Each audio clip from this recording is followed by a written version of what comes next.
Welcome back to another episode of Menace Rides. If you've been following the series, then you know we purchased the Mercedes-Benz C250 CDI.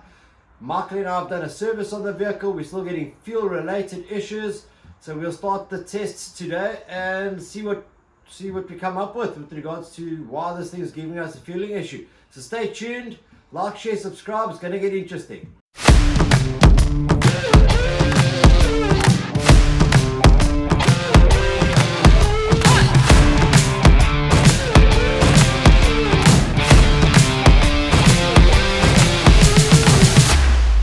In this episode, what you can expect is for us to remove the rear seats, have a look at the fuel cylinder unit. Our fuel level is low at the moment, which is great. I suspect, and I'm going to start from the back, work my way to the front, but for the purpose of this episode, we're just going to check the fuel cylinder unit and the fuel cylinder filter and make sure we don't have any clogged rubbish going through our fuel system. So let's get into it. Alright guys, so we on the back seat of the two-door coupe Mercedes-Benz. We have to remove the seats, and how that works on this car, I've already unclipped it. But basically, you've got two main clips in the front. You need to pry them up.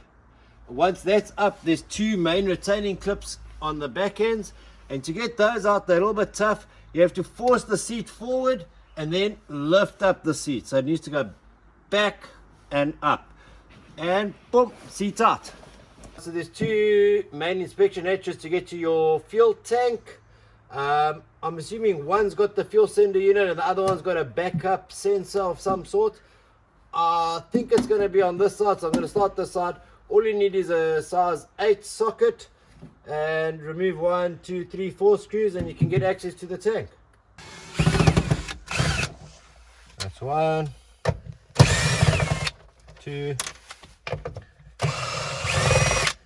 3,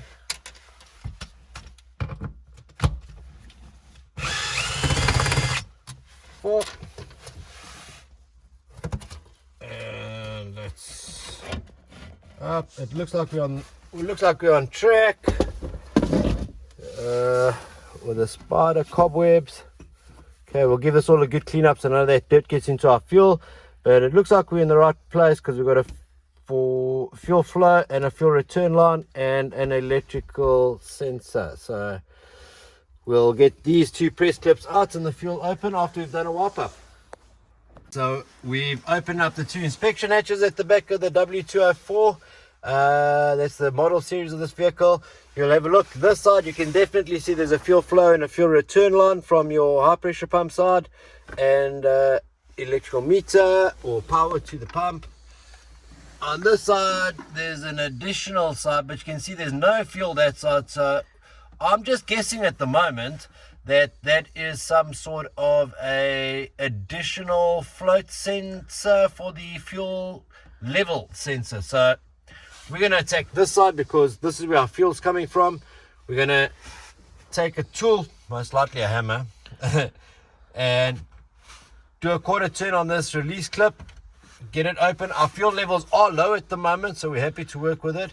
You don't want to do this, guys, when your fuel is all the way to the top. And remember, if you're dealing with fuel, have a backup fire extinguisher or something. We're not saying do this by any means. We're just saying we're trying to find a fueling issue, and if we can get it fixed ourselves, well, we'll give it a try, isn't it? Yeah.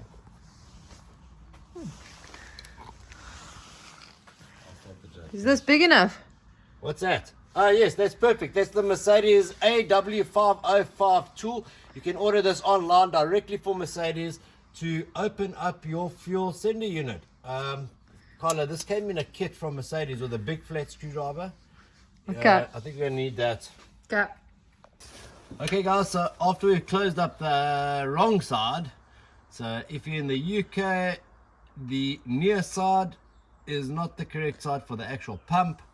The pump seems to be this side, so we've opened up this cover and you've obviously got your connectors, your power and your float sensor cables happening here. Same procedure guys. Mercedes A5000 tool, special tool kit. You order it online, they deliver. Open the retaining clip up and remove the pump. So that's what I'm going to attempt doing. Okay, retaining clip is off, power cable is disconnected, and you guys are going to see it for the first time. with me, and oh yeah, there's a lot of fuel sitting in there. So you just got to be very careful right now, because there seems to be quite a bit of fuel just sitting in the actual sender pump unit. So we're going to attempt to get this out, guys. Just work safely, carefully. It's just a question of pulling it out and being aware of everything that's connected to it.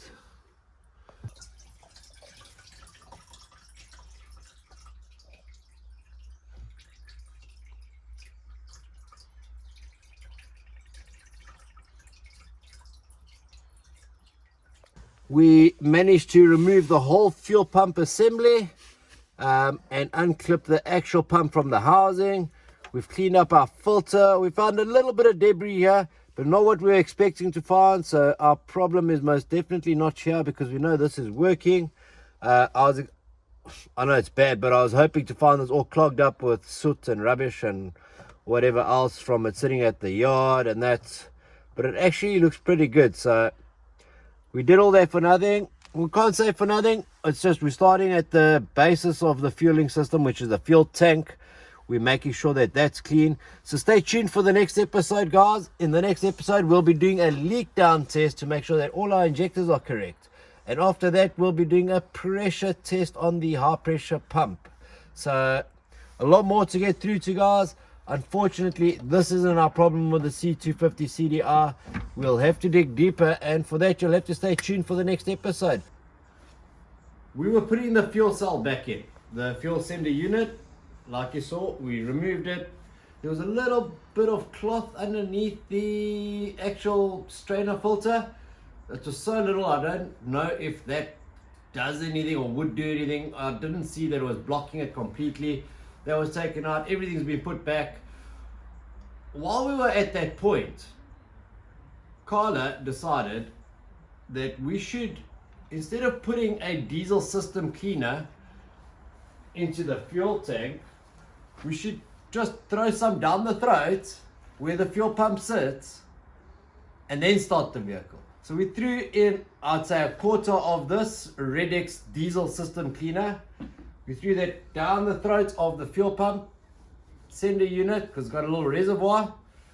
And we started the vehicle, idled it up, getting ready for a warm-up so that we could do a video series on the diesel leak, injector leak, return leak test.